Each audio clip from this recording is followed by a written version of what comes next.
Hi everyone, this is Ellen from Astrology Journal. I want to talk about the chart for Neptune retrograde. That's happening on July 4th at 9:33 p.m. Eastern Daylight Time. By the time you get this, it will have already occurred. I'll probably get it out on July 5th, but I'm recording this before it's actually happening. The main theme that comes through for me when I look at this chart is the idea of we need to keep returning to ourselves. We need to keep returning to ourselves and how we actually go about doing that. So Neptune is the vision, the dream. And in order for the dream to become reality, Neptune is turning retrograde conjunct Saturn reality. In order for the dream to come reality, it has to be anchored. We have to be anchored in ourselves so that the dream itself can be anchored and rooted. And I feel like a lot of the reason humanity has been repeating these same really troubling, horrific, violent patterns for the past few millennia is because we haven't really been able to truly anchor ourselves and therefore our dreams. And so the challenge to doing this work is healing the trauma, healing the wounds that have been preventing us from doing that. And I think the energies are supporting us in that. That's been my personal feeling, that as all the outer is happening, and it is horrific and it is horrible and it is affecting people, but to the extent that it's bringing up triggering stuff in us, we can do the process of integrating those, healing those, resolving those, feeling those, allowing them to move through our bodies to the extent that's possible for us, not going beyond the foundations that you've laid to be able to do that. And it can be just a little bit at a time.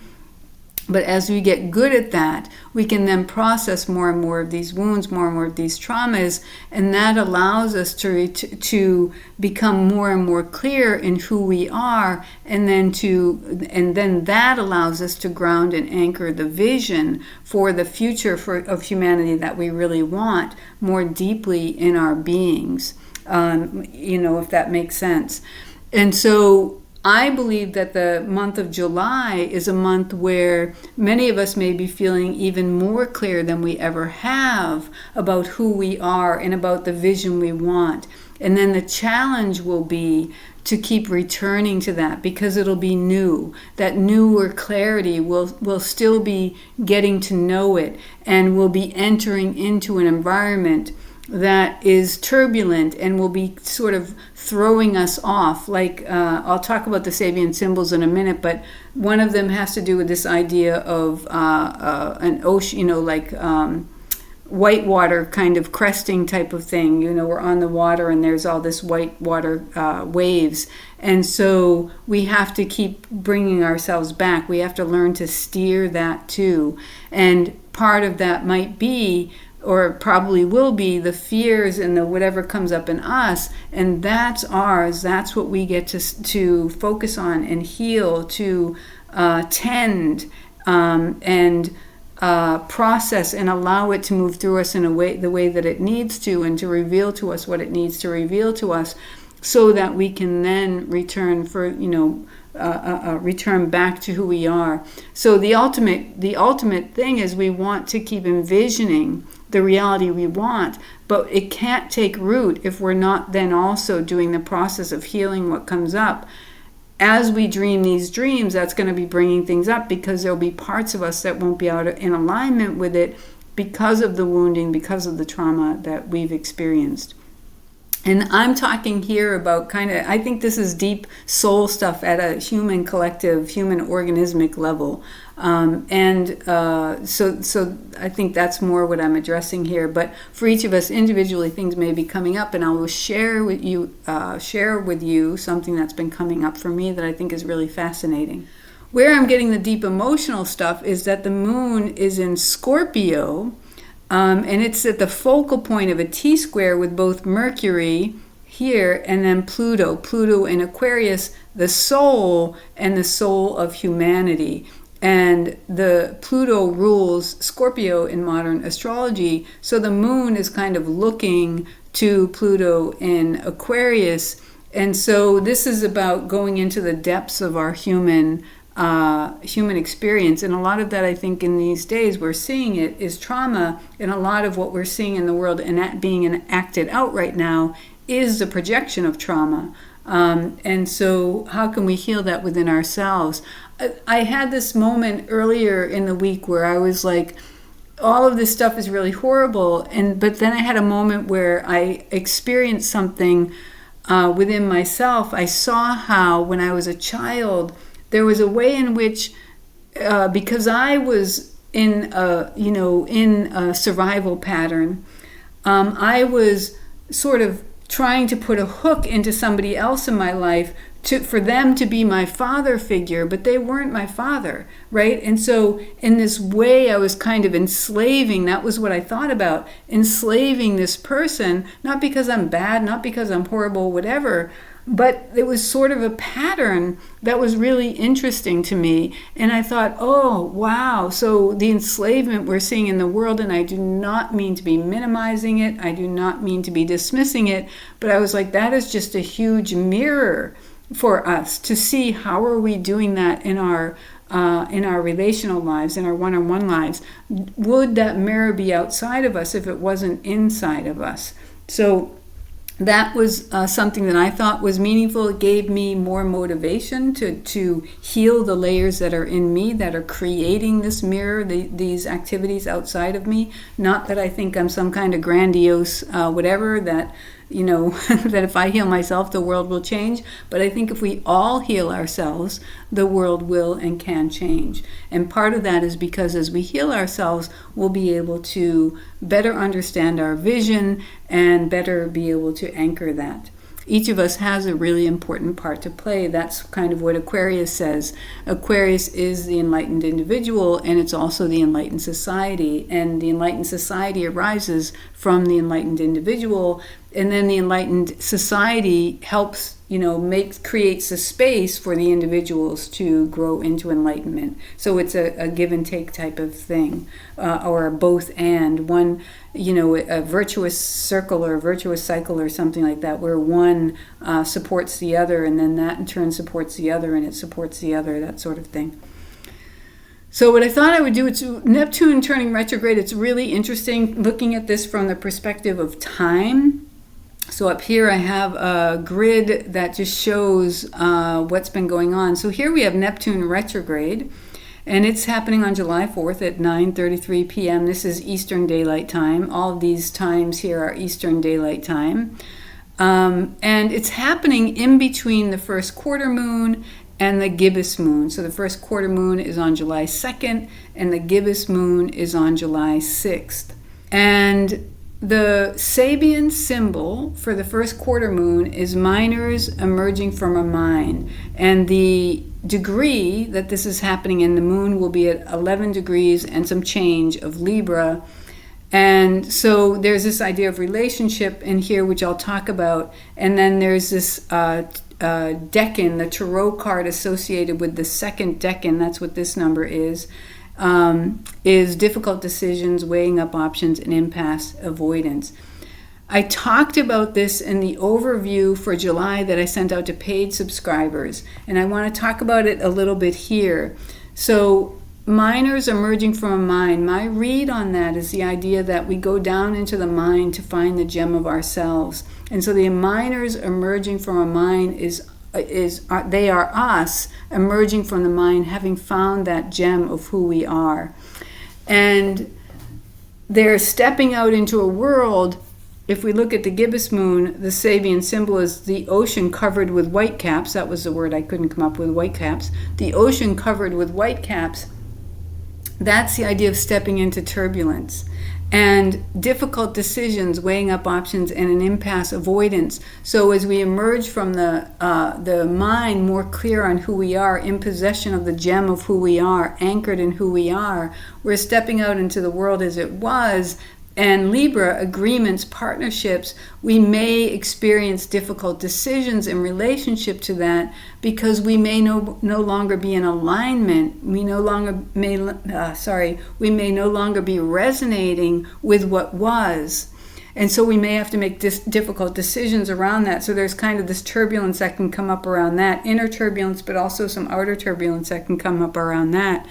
And this is part of the reason I was thinking about this idea of the thing we have to do this month is learn to keep returning to ourselves, because these will be difficult. If this happens, if this is resonating with your chart, if this is bringing these things up, it will be bringing those kind of difficult decisions forward. And that if we can keep returning to ourselves, so that the fact that we're faced with those difficult decisions can throw us off a little bit, the habit of who we are and the clarity of who we are hasn't been grooved enough to that it may sort of be pulled away from that to what's familiar, to what's old.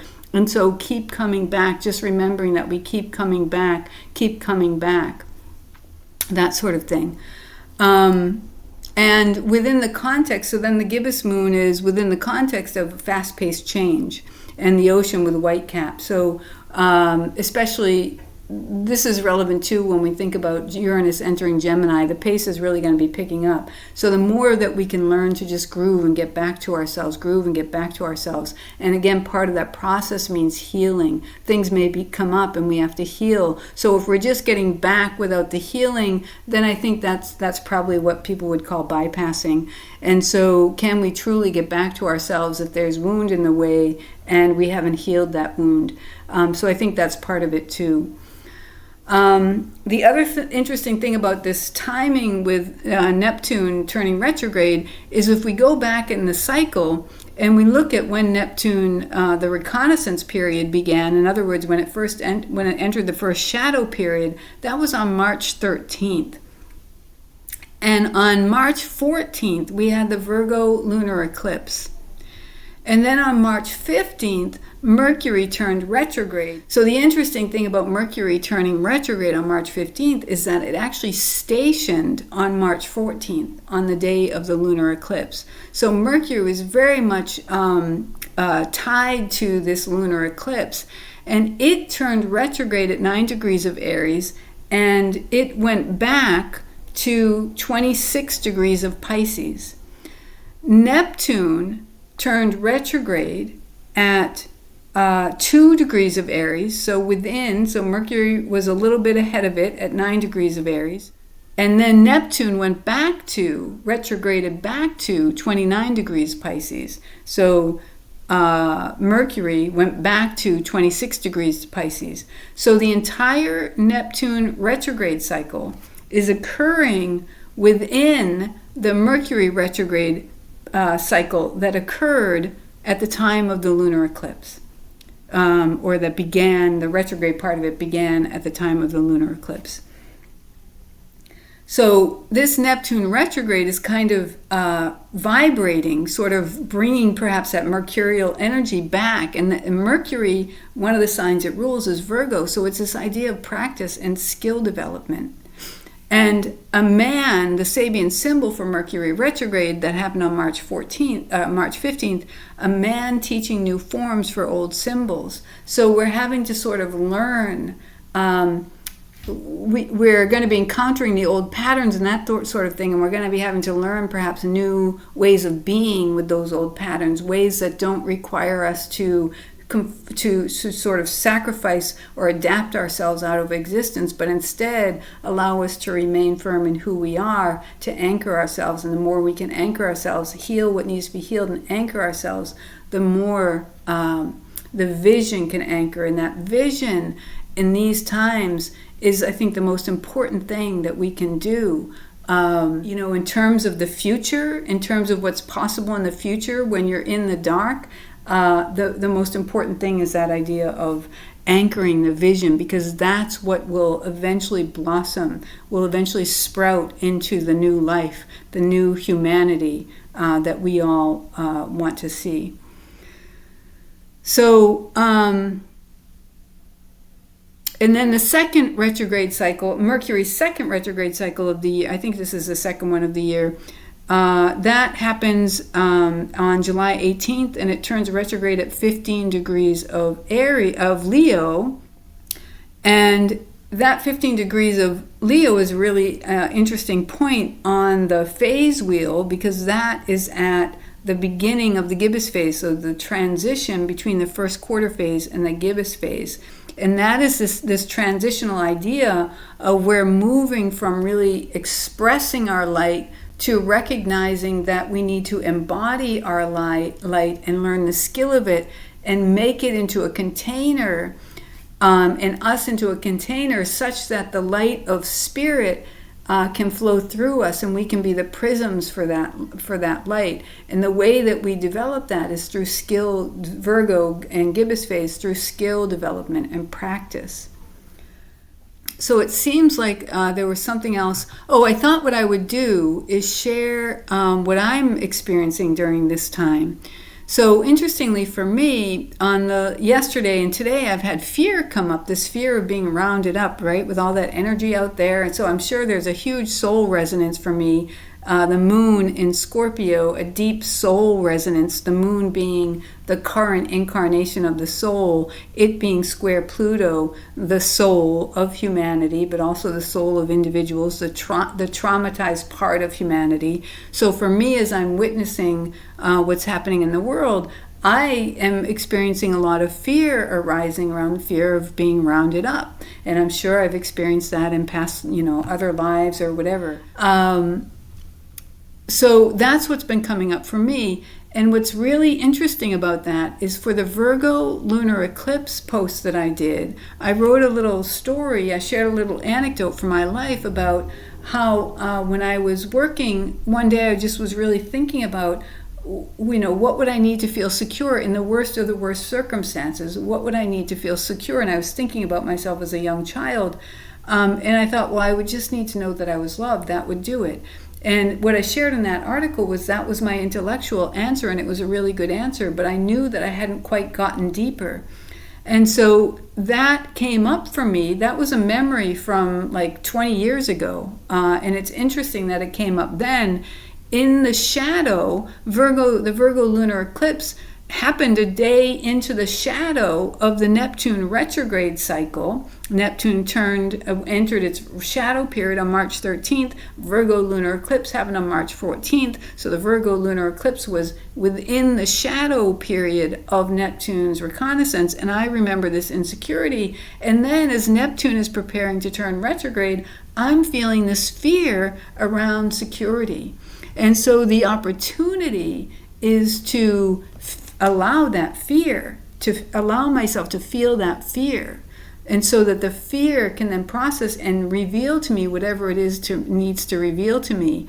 And the other really interesting thing about this fear coming up is that over the past week, I've had these shifts happening, these really incredible kind of releases of energy, these healing releases of energy of things that just really old stuff that just has been intransigent. I haven't been able to do anything about, and they've been releasing. And now suddenly this fear is coming up. So it feels like, to me, it's like the next level, the next layer. Scorpio and Pluto is this idea of diving into the old and the murk and the surfacing the crud that's there that needs to be surfaced so it can be resurrected and healed and renewed and, all of that.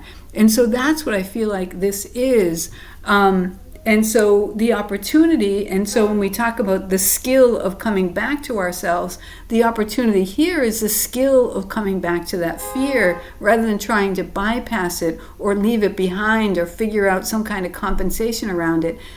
Part of coming back to myself right now, I think, is coming back to that fear, because that's the center right now.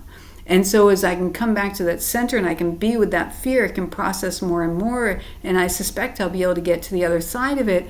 And I'll then be able to live a deeper layer of the intellectual understanding of what I felt I needed, was this idea of love, knowing that I'm loved. So that is what I thought I would share. That's what's come up for me. I hope there was something helpful for you as always. Thank you for listening. Thank you for taking time out of your day to listen. For those of you who are paid subscribers, thank you so much for supporting me at that level. It gives me a lot of confidence to keep coming back and doing more of this, and I appreciate being able to share what I know about astrology and what comes through for me around it. If any of you would like to support my work at a paid level, please feel free to do so. You can just hit the subscribe button, and a menu will come up of different subscription options, and I would greatly appreciate that if anyone feels so called to do that. So once again, thank you so much for listening. I hope there was something helpful.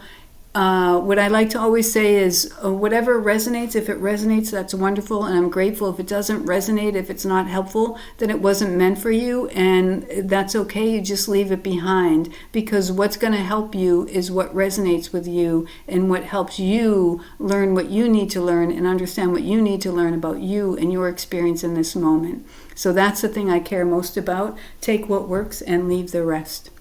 Okay, take care. Bye.